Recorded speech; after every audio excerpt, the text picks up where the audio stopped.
Hi friends, welcome to my channel. ಎಲ್ಲರೂ ಹೇಗಿದ್ದೀರಾ? ಚೆನ್ನಾಗಿದ್ದೀರಾ ಅಂತ ಭಾವಿಸ್ತೀನಿ. ನಾನು ಕೂಡ ಚೆನ್ನಾಗಿದ್ದೀನಿ. ಇನ್ನು ಹುಷಾರಾದೆ ಫುಲ್ಲು ಕೂಡ. ಇದು ವ್ಲಾಗ್ ಬಂದುಬಿಟ್ಟು ನಾನು ಇಷ್ಟೊತ್ತಿಗೆ ಶೇರ್ ಮಾಡ್ಕೋಬೇಕಿತ್ತು. ಇನ್ನು ವಾಯ್ಸ್ ಅಂತೂ ಫುಲ್ಲು ಇರಲಿಲ್ಲ, ಫುಲ್ಲು ಕೋಲ್ಡ್ ಆಗಿಬಿಟ್ಟು ಚೇಂಜ್ ಆಗಿಬಿಟ್ಟಿತ್ತು, ಮಾತಾಡೋಕ್ಕೆ ಆಗ್ತಾ ಇರಲಿಲ್ಲ. ಅದಕ್ಕೋಸ್ಕರ ಲೇಟ್ ಆಯಿತು ಅಷ್ಟೇ ವಿಡಿಯೋ ಅಪ್ಲೋಡ್ ಮಾಡೋದಕ್ಕೆ. ಇನ್ನು ಸೋಮವಾರದಿಂದ ಕಂಟಿನ್ಯೂ ಆಗಿ ವ್ಲಾಗ್ಸ್ ಬರ್ತಾ ಇರುತ್ತೆ, ನೋಡಿ ಸಪೋರ್ಟ್ ಮಾಡಿ. ಒಂದೊಂದು ಸತಿ ಈ ಥರ ಆಗುತ್ತೆ, ಎಷ್ಟೇ ಟ್ರೈ ಮಾಡ್ತೀನಿ ಮಾಡೋಣ ಅಂತ ಹೇಳಿ ಮಾಡಿಟ್ಟಿರ್ತೀನಿ. ಅದೇ ಕೋಲ್ಡ್ ಆಗಿರೋದ್ರಿಂದ ಫುಲ್ ವಾಯ್ಸ್ ಚೇಂಜ್ ಆಗಿರೋದ್ರಿಂದ ಲೇಟ್ ಆಯಿತು. ಅಷ್ಟು ಬಿಟ್ಟರೆ ನಾನು ಮಿಸ್ ಮಾಡ್ತಾ ಇರಲಿಲ್ಲ. ಅಪ್ಲೋಡ್ ಮಾಡೋಣ ಅಂತ ಅಂದ್ಕೊಂಡಿದ್ದೆ. ಮತ್ತು ಎಲ್ಲ ಕೂಡ ನೀಟಾಗಿ ಹೇಳ್ಬೇಕಾದ್ರೆ ಸ್ವಲ್ಪ ನೀಟಾಗಿ ನಿಮಗೂ ಕೂಡ ಕೇಳಿಸ್ಬೇಕಲ್ವ, ಅದಕ್ಕೋಸ್ಕರ ಸ್ಟಾಪ್ ಮಾಡಿದ್ದೆ ಒಂದೆರಡು ದಿನ. ಬೇಡ ಬಿಡು ಹಾಕೋಣ ಅಂತ ಹೇಳಿ. ಪರವಾಗಿಲ್ಲ, ಇವಾಗ ಸ್ವಲ್ಪ ಎಲ್ಲ ವಾಯ್ಸ್ ಎಲ್ಲ ಕ್ಲಿಯರ್ ಆಗಿದೆ, ಚೆನ್ನಾಗಿದ್ದೀನಿ. ಅದಕ್ಕೋಸ್ಕರ ಇನ್ನು ಸೋಮವಾರದಿಂದ ಕಂಟಿನ್ಯೂ ಆಗಿ ವ್ಲಾಗ್ಸ್ ಆಗೋಣ ಅಂತ ಹೇಳ್ಬಿಟ್ಟು ಇನ್ನು ಫಿಕ್ಸ್ ಆಗಿಬಿಟ್ಟಿದ್ದೀನಿ. ಇದು ಬಂದುಬಿಟ್ಟು ಇನ್ನು ಮಧ್ಯಾಹ್ನದಿಂದ ವ್ಲಾಗ್ ಸ್ಟಾರ್ಟ್ ಮಾಡ್ತಾ ಇದ್ದೀನಿ. ನೈಟ್ ಎಲ್ಲ ಧಾರಾವಾಹಿಗಳೆಲ್ಲ ಹಾಕಿರ್ತಾರಲ್ವ, ಅವನ್ನ ಮತ್ತೆ ರಿಪೀಟೆಡ್ ಬೆಳಗ್ಗೆ ಟೈಮ್ ಹಾಕ್ತಾ ಇರ್ತಾರೆ.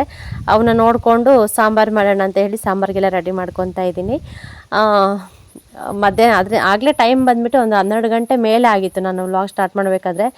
ಇನ್ನು ಬೆಳಗ್ಗೆ ಯಾಕೋ ಗೊತ್ತಿಲ್ಲ, ಫುಲ್ಲು ಸುಸ್ತು ಅಂದರೆ ಸಿಕ್ಕಾಪಟ್ಟೆ ಸುಸ್ತಾಗಿಬಿಟ್ಟು, ಕಾಲು ಕೈಯೆಲ್ಲ ಒಂಥರ ಸೆಳೆತ, ನೋವು, ಮತ್ತು ಫುಲ್ಲು ಕೋಲ್ಡ್ ಆಗಿಬಿಟ್ಟು ಸುಸ್ತು ಅಂದರೆ ಸಿಕ್ಕಾಪಟ್ಟೆ ಸುಸ್ತಿತ್ತು ನನಗೆ ಅವತ್ತು ನಾನು ವ್ಲಾಗ್ ಮಾಡಬೇಕಾದ್ರೆ. ಆದರೂ ಸ್ವಲ್ಪ ವ್ಲಾಗೆಲ್ಲ ಮಾಡಿ ಇಟ್ಕೊಂಡಿದ್ದೆ, ಎಷ್ಟಾಗುತ್ತೋ ಅಷ್ಟು ಅಂತ ಹೇಳಿ.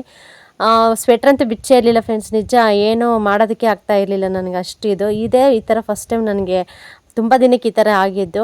ಆದರೂ ಏನು ಮಾಡೋಣ ಹೇಳಿ. ಇನ್ನು ಬೆಳಗ್ಗೆ ಬಂದುಬಿಟ್ಟು ಇಲ್ಲ ಹೋಟ್ಲಲ್ಲಿ ಇಡ್ಲಿ ತರಿಸ್ಕೊಂಡು ನಾನು ಗುಂಡ ತಿಂದುಬಿಟ್ಟು ಅವ್ನ ಅಂಗನವಾಡಿ ಕಳಿಸಿದ್ದೆ. ಅಂಗನವಾಡಿ ಕಳಿಸ್ಬಿಟ್ಟು ಮತ್ತು ಮಧ್ಯಾಹ್ನಕ್ಕೂ ಆಗುತ್ತೆ ಮತ್ತು ಸಾಯಂಕಾಲಕ್ಕೂ ಆಗುತ್ತೆ ಅನ್ನೋ ಟೈಮ್ ಸರಿಯಾಗಿ ಟೈಮ್ ನೋಡಿಕೊಂಡು ಇವಾಗ ಸಾಂಬಾರು ಮಾಡ್ತಾಯಿದ್ದೀನಿ. ತರಕಾರಿ ಅಂತೂ ಏನು ಇರಲಿಲ್ಲ. ಇನ್ನು ಬೇಳೆ, ಟೊಮೊಟೊ, ಹಸಿರುಮೆಣ್ಸಿನ್ಕಾಯಿ ಅದೆಲ್ಲ ಹಾಕ್ಬಿಟ್ಟು ಬೇಳೆ ಪಪ್ಪು ಥರ ಮಾಡಿದೆ. ಇನ್ನು ಮೊನ್ನೆ ಚಿಕ್ಕಮ್ಮ ಟೊಮೊಟೊ ಕಿತ್ಕೊಂಡಿದ್ರು, ನಾನು ವ್ಲಾಗಲ್ಲಿ ಶೇರ್ ಮಾಡ್ಕೊಂಡಿದ್ದೆ. ಲಾಸ್ಟ್ನೇ ಬೀಡೋದು, ನಿಜವಾಗ್ಲೂ ಲಾಸ್ಟ್ನೇ ಬೀಡಂದರೆ ಸಿಕ್ಕಾಪಟ್ಟೆ ಹುಳ ಇರುತ್ತೆ. ತುಂಬ ಹುಷಾರಾಗಿ ನೋಡಿಕೊಂಡು ಸಾಂಬಾರು ಮಾಡಬೇಕಾಗುತ್ತೆ. ಫುಲ್ಲು ಬಿಟ್ಬಿಟ್ಟಿರ್ತಾರೆ, ಮತ್ತು ಮೇಕೆ ಕುರಿ ಮೇಯ್ಸೋಕ್ಕೆಲ್ಲ ಬಿಟ್ಟಿರ್ತಾರೆ, ಆಳು ಬಿಟ್ಟಿರ್ತಾರೆ. ಅಂಥ ಟೊಮೊಟೊ ಹಣ್ಣು ಸಿಕ್ಕಾಗ ನಾವು ತೊಗೊಂಬರೋಣ, ಒಳ್ಳೊಳ್ಳೆ ನೋಡಿಬಿಟ್ಟು ಬೇಗನೆ ಯೂಸ್ ಮಾಡ್ಕೋಬೇಕು. 1-2 ದಿನ 3 ದಿನ ಇಟ್ಕೊಂಡ್ರಂತ ನಿಜವಾಗ್ಲೂ ನೋಡೋದಕ್ಕೆ ಆಗೋದಿಲ್ಲ. ಹುಳ ಅಂತೂ ಒಂಥರ ಪಿತಿ ಅಂತನಿರ್ತದೆ, ಬಿಳೆ ಹುಳ. ನಾನು ಫಸ್ಟ್ಗೆ ಕಟ್ ಮಾಡಿದೆ, ನನಗೆ ಗೊತ್ತು ಲಾಸ್ಟ್ನೇ ಬೀಡಲ್ಲಿ ಈ ಥರ ಇರುತ್ತೆ ಅಂತ ನಮ್ಗೆ ಮುಂಚೆಯಿಂದನೇ ಗೊತ್ತಿರುತ್ತಲ್ವ. ನೋಡಿದೆ, ಒಂದು 4-5 ಟೊಮೊಟೊ ಫುಲ್ಲು ಹುಳ ಆಗಿಬಿಟ್ಟಿತ್ತು. ಅದಕ್ಕೆ ಹುಷಾರಾಗಿ ಸ್ವಲ್ಪ ಗಟ್ಟಿ ಕಾಯಿನೇ ತೊಗೊಂಡ್ಬಿಟ್ಟು ನೀಟಾಗಿ ಎಷ್ಟು ಬೇಕಷ್ಟು ಕಟ್ ಮಾಡಿಕೊಂಡು ಇನ್ನು ಹುಳ ಕಂಡಿರೋವೆಲ್ಲ ಕೂಡ ಬಿಸಾಕ್ಬಿಟ್ಟೆ. ಹಂಗೆ ಲಾಸ್ಟ್ನೇ ಬೀಡಲ್ಲಿ ಏನಾದರೂ ಒಂದು ಇದ್ದೇ ಇರುತ್ತೆ. ಇನ್ನು ಸ್ವಲ್ಪ ತೊಗರಿಬೇಳೆ, ಒಂದು ಸ್ವಲ್ಪ ಕಡಲೆಬೇಳೆ ಮಿಕ್ಸ್ ಮಾಡಿ ಅಂದರೆ ಸ್ವಲ್ಪ ತೊಳೆಯೋಕ್ಕಿಟ್ಟು ನೆನೆಸಿಟ್ಟಿದ್ದೆ. ಯಾಕೆಂದರೆ ಸ್ವಲ್ಪ ಮಂದ ಬರುತ್ತೆ, ಕಡಲೆಬೇಳೆ ಹಾಕಿದ್ರೆ ಸ್ವಲ್ಪ ಸಾಂಬಾರು ಮಂದ ಬರುತ್ತೆ ತೊಗರಿಬೇಳೆ ಜೊತೆಗೆ. ನಾನು ಯಾವಾಗನ ಈ ಥರ ಬೇಳೆ ಪಪ್ಪು ಮಾಡಿ ಒಂದು ಸ್ವಲ್ಪ ಮಿಕ್ಸ್ ಮಾಡ್ತೀನಿ ಬೇಳೆನ ಮಾಡಿಬಿಟ್ಟು. ಬೇಳೆ ಮತ್ತು ಹಸಿರುಮೆಣ್ಸಿನ್ಕಾಯಿ, ಟೊಮೊಟೊ, ಈರುಳ್ಳಿ, ಸ್ವಲ್ಪ ಬೆಳ್ಳುಳ್ಳಿ, ಕೊತ್ತಂಬರಿ ಸೊಪ್ಪು, ಒಂದು ಸ್ವಲ್ಪ ಜೀರಿಗೆ ಮತ್ತು ಅರಿಶಿನ ಪುಡಿ, ಉಪ್ಪು ಮತ್ತು ಸ್ವಲ್ಪ ಎಷ್ಟು ಬೇಕಷ್ಟು ನಮಗೆ ನೀರು ಹಾಕ್ಕೋಬೇಕು. ನೀರು ಹಾಕ್ಕೊಂಬಿಟ್ಟು ಮತ್ತು ವಿಸಲ್ ಓಡಿಸೋಣ ಅಂತ ಹೇಳಿ ಕುಕ್ಕರ್ಗೆ ಹಾಕಿ ಇಟ್ಟೆ. ಮೊನ್ನೆ ಬಟ್ಟೆ ಒಗ್ದಿದ್ನಲ್ಲ, ಬಟ್ಟೆ ಒಗ್ದಿರೋ ಅಂದರೆ ಸರಿಯಾಗಿ ಒಣಗೇ ಇರಲಿಲ್ಲ, ಬಿಸಿಲೇ ಇಲ್ಲ. ಫುಲ್ಲು ಮೋಡ ಅಂದರೆ ಸ್ವಲ್ಪ ಸಖತ್ತು ಮೋಡ ಮುಚ್ಕೊಂಡ್ಬಿಟ್ಟಿತ್ತು. ಗಾಳಿನೂ ಇಲ್ಲ, ಬಿಸಿಲೂ ಇಲ್ಲ, ಚಳಿ ಮಾತ್ರ ಸಖತ್ತು ಚಳಿ ಆಗ್ತಾಯಿತ್ತು. ಇನ್ನು ಇಬ್ಬನಿ ಅಂತೂ ಬೆಳಗಿನ ಜಾವ ಒಂದು 7 ಗಂಟೆ 7:15 ಆದರೂ ಕೂಡ ಇಬ್ಬನಿ ಸ್ಟಾಪ್ ಆಗಲ್ಲ, ಆ ಥರ ಸುರಿತಾನೇ ಇರುತ್ತೆ. ಇನ್ನು ಬಿಸಿಲಿರಲಿಲ್ಲಲ್ವ, ಮತ್ತು ಇವತ್ತು ಸ್ವಲ್ಪ ಲೈಟಾಗಿ ಬಿಸಿಲು ಬರ್ತಾ ಇತ್ತು. ಮಧ್ಯಾಹ್ನ ಆಗಿತ್ತು, ಮಧ್ಯಾಹ್ನ ಆದರೂ ಸ್ವಲ್ಪ ಇನ್ನು ಬೆಳಗಿನ ಜಾವ ಬಿಸಿಲು ಯಾವ ಥರ ಇತ್ತು ಅದೇ ಥರ ಇನ್ನು ಸ್ಟಾರ್ಟಿಂಗ್ ಬರ್ತಾಯಿತ್ತು ಅವಾಗ ತಾನೇ.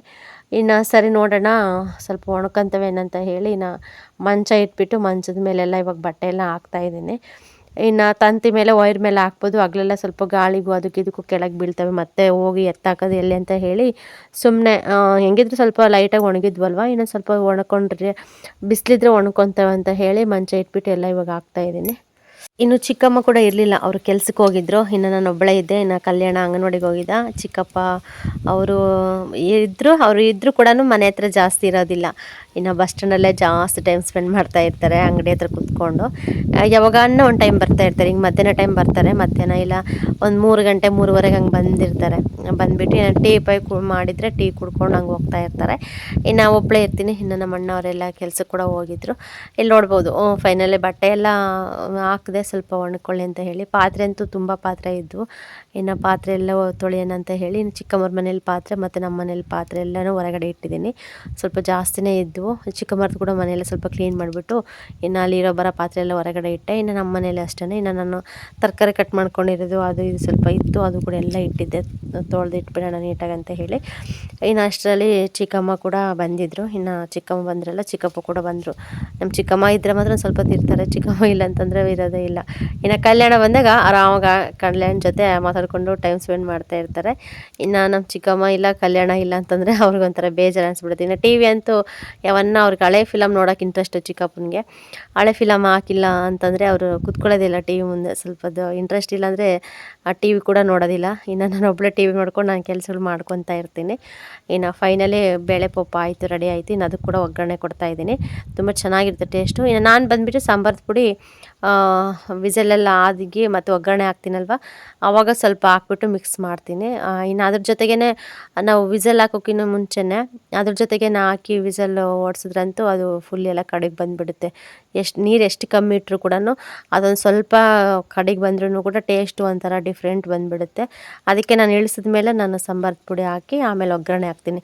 ಇನ್ನು ಒಗ್ಗರಣೆ ಹಾಕ್ಬೇಕಾದ್ರೆ ಒಂದೆರಡು ಕುದಿಸ್ತೀವಲ್ವ, ಆವಾಗ ಕರೆಕ್ಟಾಗಿ ಸೆಟ್ ಆಗುತ್ತೆ ಅಂತ ಹೇಳಿ. ತುಂಬ ಚೆನ್ನಾಗಿರುತ್ತೆ. ತರಕಾರಿ ಏನಿಲ್ಲ ಅಂತಂದರೆ ನಾನು ಇದೇ ಥರನೇ ಮಾಡೋದು, ಯಾವಾಗಲೂ ಇದೇ ಥರನೇ. ಇನ್ನು ವಾರಕ್ಕೆ 1-2 ಸತಿ 3 ಸತಿ ಆದರೂ ಇದು ಸಾಂಬಾರು ಮಾಡ್ತಾನೆ ಇರ್ತೀನಿ. ತರಕಾರಿ ಇದ್ರಂತೂ ಪರವಾಗಿಲ್ಲ, ಏನಾದರೂ ಮಾಡ್ತೀನಿ ತರಕಾರಿ ಇದ್ದರೆ. ಈ ತರಕಾರಿ ಏನಿಲ್ಲ ಅಂತಂದರೆ ಇನ್ನು ಬೇಳೆ ಟೊಮೊಟೊ ಕಣ್ಣಿಗೆ ಕಾಣಿಸ್ತಂದರೆ ನನಗೆ ಕರೆಕ್ಟಾಗಿ ಮೈಂಡಿಗೆ ಬರೋದೇ ಬೇಳೆ ಪಪ್ಪು. ತುಂಬ ಚೆನ್ನಾಗಿರುತ್ತೆ. ನನಗಂತೂ ಫೇವ್ರೇಟು. ಅನ್ನಕ್ಕೂ ತುಂಬ ಚೆನ್ನಾಗಿರುತ್ತೆ, ಬಿಸಿ ಅನ್ನಕ್ಕೂ. ಇನ್ನು ಅಷ್ಟರಲ್ಲಿ ಚಿಕ್ಕಮ್ಮ ಕೂಡ ಬಂತು. ಇನ್ನು ಚಿಕ್ಕಮ್ಮನಿಗೆ ಟೀ ಬಿಸಿ ಮಾಡಿಕೊಟ್ಟೆ, ಕುಡಿದ್ಬಿಟ್ಟು ಇನ್ನು ಚಿಕ್ಕಪ್ಪನೂ ಕುಡಿದ್ರು. ಇನ್ನು ಶೇಂಗಾ ತೊಗೊಂಬಂದಿದ್ರು, ಹಸಿ ಶೇಂಗಾ.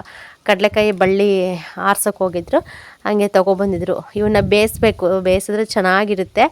ಇನ್ನು ಬೇಯಿಸ್ಬೇಕಂತಂದರೆ ಇನ್ನು ಸಿಕ್ಕಾಪಟ್ಟೆ ಗ್ಯಾಸು ಹೋಗುತ್ತೆ. ವಿಸಲ್ಲು ಕುಕ್ಕರ್ಗೆ ಹಾಕಿದ್ರೆ ಸ್ವಲ್ಪ ಬೇಗ ಇದಾಗುತ್ತೆ. ಇನ್ನು ಅಷ್ಟು ದೊಡ್ಡ ಕುಕ್ಕರ್ ಇಲ್ಲ ಮನೆಯಲ್ಲಿ. ಇನ್ನು ಸ್ವಲ್ಪ ಅಂತೂ ಹಾಕೋಕ್ಕಾಗೋದಿಲ್ಲ, ಯಾಕೆಂದರೆ ಎಲ್ಲರೂ ಇರ್ತೀವಲ್ವ. ಅಟ್ಲೀಸ್ಟ್ ಒಬ್ಬೊಬ್ರಿಗೆ ಇಷ್ಟಾದರೂ ಬೇಕಾಗುತ್ತೆ. ಇನ್ನು ಒಲೆ ಹೊಚ್ಚಿಕ್ಕಿ ಬೇಯಿಸೋಣ ಅಂತಂದರೆ ಸೌದೆ ಇರಲಿಲ್ಲ. ಇನ್ನು ಸೌದೆ ಇದ್ದರೆ ಆರಾಮ್ಸೆ ಒಲೆ ಮೇಲೆ ಇಟ್ಬಿಟ್ಟು ಚೆನ್ನಾಗಿ ಬೇಯಿಸ್ಬಿಡ್ತಿದ್ವಿ. ಇದನ್ನೆಲ್ಲ ಲೆಕ್ಕ ಹಾಕೊಂಡ್ಬಿಟ್ಟು ಹೆಂಗೆ ಮಾಡೋದು ಅಂತ ಹೇಳ್ಬಿಟ್ಟು ಇನ್ನು ಚಿಕ್ಕಮ್ಮ ಬೇಡ, ಸುಮ್ಮನೆ ನಿಮ್ಗೆ ಎಷ್ಟು ಬೇಕು ಅಷ್ಟು ಹುರ್ಕೊಂಡು ತಿನ್ನಿರಿ, ಇನ್ನು ಮಿಕ್ಕಿರವೆಲ್ಲ ಬಿಸಿಲಿಗೆ ಒಣಗಾಕ್ಬಿಡೋಣ, ಸಾಂಬಾರ್ಗಾದ್ರೆ ಬರುತ್ತೆ ಅಂತ ಹೇಳಿದ್ರು. ಸರಿ ನೋಡೋಣ ಅಂತ ಹೇಳ್ಬಿಟ್ಟು ಸ್ವಲ್ಪ ಹಸಿ ಕಡಲೆಕಾಯಿ ಎಲ್ಲ ತುಂಬ ಚೆನ್ನಾಗಿರುತ್ತೆ ಟೇಸ್ಟ್ ಮಾತ್ರ. ಬೇಯಿಸೋಕ್ಕಿಂತ ಈ ಥರ ಹುರ್ಕೊಂಡು ತಿಂದ್ರಂತೂ ಅದೊಂಥರ ಟೇಸ್ಟ್ ಡಿಫ್ರೆಂಟಾಗಿರುತ್ತೆ. ಅದಕ್ಕೋಸ್ಕರ ಇನ್ನು ಸ್ವಲ್ಪ ಹುರಿತಾ ಇದ್ದೀನಿ. ಇದಕ್ಕೂ ಕೂಡ ಗ್ಯಾಸ್ ಸಿಕ್ಕಾಪಟ್ಟೆ ಹೋಗುತ್ತೆ. ಇದಕ್ಕೆ ಕೂಡ ಹಸಿ ಕಡಲೆಕಾಯಿ ಅಂದರೆ ಉರಿಬೇಕಂದ್ರೆ ಜಾಸ್ತಿ ಗ್ಯಾಸ್ ಕೂಡ ಹೋಗುತ್ತೆ. ಇಂಥವೇನಿದ್ರು ಕೂಡ ನಾವು ಒಲೆಯಲ್ಲಿ ಮಾಡಿಕೊಂಡ್ರೆ ಚೆನ್ನಾಗೆ. ಇನ್ನು ಹಂಗೂ ಹಿಂಗೂ ಸ್ವಲ್ಪನೇ ನೀಟಾಗೆಲ್ಲ ಹುರಿದೆ ತಿನ್ನೋಣ ಅಂತ ಹೇಳ್ಬಿಟ್ಟು ಇನ್ನು ಅಷ್ಟರಲ್ಲೇ ಶಾರದಕ್ಕ ಬಂತು. ಶಾರದಕ್ಕ ಸ್ವಲ್ಪ ತೊಗರಿಕಾಯಿ ತಂದಿತ್ತು, ಒಂದು ಸ್ವಲ್ಪ ಬಿಡಿಸ್ಕೊಡ್ರಿ ಅಂತ ಹೇಳ್ತು. ಇನ್ನು ಬಿಡಿಸ್ಕೊಂಡು ಕೂತ್ಕೊಂಡ್ವಿ. ಆಗಲೇ ಸಾಯಂಕಾಲ ಟೈಮ್ ಆಗಿತ್ತು. ಇನ್ನು ಅವ್ರಿಗೂ ಕೂಡ ಸ್ವಲ್ಪ ಬಿಡಿಸ್ಕೊಟ್ಟು ಇನ್ನು ಊಟ ಮಾಡೋಣ ಅಂತ ಹೇಳಿ ಇನ್ನು ಮಧ್ಯಾಹ್ನ ಅನ್ನಯ ಸಾಂಬಾರೆಲ್ಲ ಮಾಡಿಟ್ಟಿದ್ನಲ್ವ, ಅದ್ರ ಜೊತೆಗೆ ಒಂದು ಸ್ವಲ್ಪ ಹಪ್ಪಳ ಮತ್ತು ಒಂದು ಸ್ವಲ್ಪ ಕಲರ್ ಸಂಡಿಗೆ ಇದ್ವು, ಅದನ್ನು ಡೀಪ್ ಫ್ರೈ ಮಾಡ್ತಾಯಿದ್ದೀನಿ. ತುಂಬ ಚೆನ್ನಾಗಿರುತ್ತೆ ಸೈಡ್ಸಿಗೆ ಈ ಥರ ಯಾವಾಗನ್ನ ಮಾಡ್ಕೊಂಡು ತಿಂದರೆ. ಇನ್ನು ಬೇಳೆ ಸಾರು ಆಗಲಿ, ಈ ಥರ ಬೇಳೆ ಪಪ್ಪು ಆಗಲಿ, ಇಲ್ಲ ಒಂದು ಸ್ವಲ್ಪ ತಿಳಿ ಸಾಂಬಾರು ಥರ ಇರುತ್ತಲ್ಲ, ಆವಾಗ ಸೈಡ್ಸ್ಗೆ ಈ ಥರ ಸಂಡಿಗೆ ಇಲ್ಲ ಹಪ್ಪಳ ಇದ್ದರೆ ಹಪ್ಪಳ ಸ್ವಲ್ಪ ಡೀಪ್ ಫ್ರೈ ಮಾಡಿಕೊಂಡ್ರೆ ಸೈಡ್ಸಿಗೆ ಚೆನ್ನಾಗಿರುತ್ತೆ ಅಂತ ಹೇಳಿ ಇನ್ನು ಹೊಟ್ಟೆ ತುಂಬ ನೆಮ್ಮದಿಯಾಗಿ ಊಟ ಮಾಡಿದೆ. ನಿಜ ನೆಗಡಿ ಆದ್ರಂತೂ ಏನು ತಿಂದರೂ ಕೂಡ ನಮಗೆ ಟೇಸ್ಟೇ ಸಿಗೋದಿಲ್ಲ, ಅಷ್ಟು ಇದಿರುತ್ತೆ. ಖಾರನೂ ಗೊತ್ತಾಗೋದಿಲ್ಲ, ಹುಳಿನೂ ಗೊತ್ತಾಗೋದಿಲ್ಲ, ಇನ್ನು ಉಪ್ಪು ಗೊತ್ತಾಗೋದಿಲ್ಲ, ಏನೂ ಗೊತ್ತಾಗೋದಿಲ್ಲ. ನಾವೇನು ಊಟ ಮಾಡ್ತಿದ್ದೀವಿ ಅನ್ನೋದು ಕೂಡ ನಮಗೆ ಅರ್ಥ ಆಗೋದಿಲ್ಲ. ಆ ಥರ ಇರುತ್ತೆ. ಇನ್ನೇನು ಮಾಡೋಕ್ಕಾಗುತ್ತೆ, ಅಷ್ಟೇ. ಅದು ಕ್ಲಿಯರ್ ಆಗೋವರೆಗೂ ಅದೇ ಗೋಳೆ ನಮ್ಮದು. ಇನ್ನು ಸಾಯಂಕಾಲ ಆಯಿತು. ನಾವು ಬಂದುಬಿಟ್ಟು ಒಂದು 6 ಗಂಟೆಯಿಂದ ಸ್ಟಾರ್ಟ್ ಆಗುತ್ತೆ ನಮ್ಮದು ಟಿ ವಿ ನೋಡೋದು. 6 ಗಂಟೆಯಿಂದ 9:30ವರೆಗೂ ಕೂಡ ಬರೀ ಸೀರಿಯಲ್ ನೋಡ್ತಾ ಇರ್ತೀವಿ. ಇನ್ನು 9:30ಯಿಂದ ನಾನು ಬಿಗ್ ಬಾಸ್ ನೋಡ್ತಾ ಇದ್ದೀನಿ. ನಾನು ಮಲಗೋಷ್ಟೊತ್ತಿಗೆ 11 ಗಂಟೆ ಆಗಿಬಿಡುತ್ತೆ. ಬಿಗ್ ಬಾಸ್ ಆದಮೇಲೆ ನಾನು ಮಲಗೋದು. ಚೆನ್ನಾಗಿ ಇಂಟ್ರೆಸ್ಟ್ ಇದ್ದರೆ ನೋಡ್ತೀನಿ 11 ಗಂಟೆವರೆಗೂ. ಅಷ್ಟೊಂದೇನು ಯಾಕೋ ಸ್ವಲ್ಪ ಇಷ್ಟ ಆಗಲಿಲ್ಲ ನೋಡೋದಕ್ಕಂದ್ರೆ ಇನ್ನು ಆಫ್ ಮಾಡಿಬಿಟ್ಟು ಮಲ್ಕೊಂಡ್ಬಿಡ್ತೀನಿ. ಇವಾಗ ಈ ಥರ ಸ್ವಲ್ಪ ಹುಷಾರಿಲ್ಲ ಅಂತೇಳ್ಬಿಟ್ಟು ಈ ಥರ ಮಾಡ್ತಾಯಿದ್ದೀನಿ. ಇನ್ನು ಚೆನ್ನಾಗಿದ್ದರೆ ಕೆಲಸಗಳೆಲ್ಲ ಮಾಡ್ಕೊಂಡ್ಬಿಡ್ತೀನಿ. ಇನ್ನು ಚಿಕ್ಕಮ್ಮ ಬಂದುಬಿಟ್ಟು ಟಿ ವಿ ನೋಡಿಕೊಂಡು ಟೈಮ್ ವೇಸ್ಟ್ ಯಾಕೆ ಮಾಡಬೇಕು, ಒಂದು ಸ್ವಲ್ಪ ಕಡಲೆಕಾಯಿ ಸುಲಿಯೋಣ ಬಾ ಅಂತ ಹೇಳ್ಬಿಟ್ಟು ಇನ್ನು ಕಡಲೆಕಾಯಿ ಹಾಕ್ಕೊಂಡಿದ್ದು ಸುಲಿಯೋಣ ಅಂತ ಹೇಳಿ. ಈ ಥರ ಟೈಮ್ ಸಿಕ್ಕಾಗ ಇದು ಮಾಡ್ಕೊಂಡು ಇಟ್ಕೊಂಡ್ರೆ ನಮಗೆ ಈಸಿ ಆಗುತ್ತೆ. ಇನ್ನು ಟೈಮ್ ಯಾಕೆ ವೇಸ್ಟ್ ಮಾಡಬೇಕು, ಈ ಕಡೆ ಟಿ ವಿನೂ ನೋಡ್ಬೋದು, ಈ ಕಡೆ ಕಡಲೆಕಾಯಿ ಕೂಡ ಸುಲಿಬೋದು ಅಂತ ಹೇಳಿ. ಇನ್ನು ಈ ಥರ ಇರುತ್ತೆ. ಏನೇ ಆಗಲಿ ಸಾಯಂಕಾಲದ ಟೈಮು ತರಕಾರಿ ಕಟ್ ಮಾಡಿಕೊಂಡು ಇಟ್ಕೊಳ್ಳೋದು, ಇಲ್ಲ ಶೇಂಗಾ ಏನಾದರೂ ಬೇಕಂದರೆ ಸುಲಿದಿಟ್ಕೋಬೋದು, ಇಲ್ಲ ಏನಾದರೂ ಸ್ವಲ್ಪ ತೊಗರಿಕಾಯಿ ಅವರೆಕಾಯಿ ಅದೆಲ್ಲ ಇರುತ್ತಲ್ಲ ಅಂಥವೆಲ್ಲ ಸ್ವಲ್ಪ ಇಂಥ ಟೈಮಲ್ಲಿ ಮಾಡಿಟ್ಕೊಂಡ್ರೆ ಈಸಿ ಆಗುತ್ತೆ ಅಂಥೇಳಿ. ಇಲ್ಲ ಮನೇಲಿ ಏನೋ ಚಿಕ್ಕ ಪುಟ್ಟ ಕೆಲಸ ಇದ್ದರೆ ಬೆಳಗ್ಗೆ ಬೇಗ ಆಗೋದಿಲ್ಲ ಅನ್ನೋ ಕೆಲಸಗಳು ಕೂಡ ಇಷ್ಟೊತ್ತಲ್ಲಿ ಮಾಡ್ಕೊಂಡು ಇಟ್ಕೊಂಡ್ರೆ ಬೆಳಗ್ಗೆ ಆರಾಮ್ಸೆ ಎದ್ಬಿಟ್ಟು ಅಟ್ಲೀಸ್ಟ್ ಒಂದು ಹಾಫ್ ಆನ್ ಅವರ್ ಸ್ವಲ್ಪ ಲೇಟಾಗಿ ಎದ್ದರೂ ಕೂಡ ನಡೆಯುತ್ತೆ, ಬೇಗನೆ ಮಾಡ್ಕೋಬೋದು.